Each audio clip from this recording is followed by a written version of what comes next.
the eye of a hurricane there is quiet for just a moment, a yellow sky.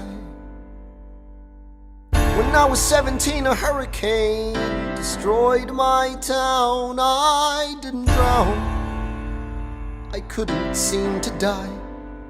I wrote my way out, wrote everything down far as I could see. I wrote my way out. I looked up and the town had its eyes on me.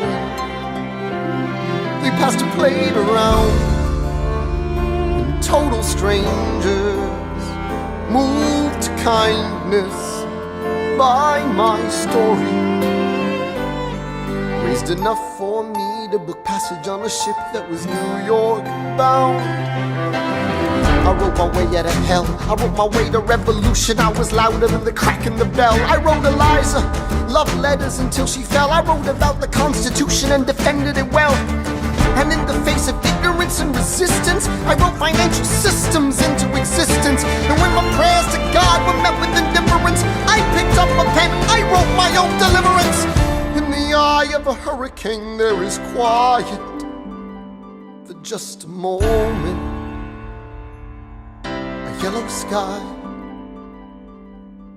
I was 12 when my mother died. She was holding me. We were sick and she was holding me. I couldn't seem to die. Wait for it, wait for it, wait for it. I'll write my way out, write everything down far as I can see. I'll write my way out, overwhelm them with honesty. This is the eye of the hurricane. This is the only way I can protect my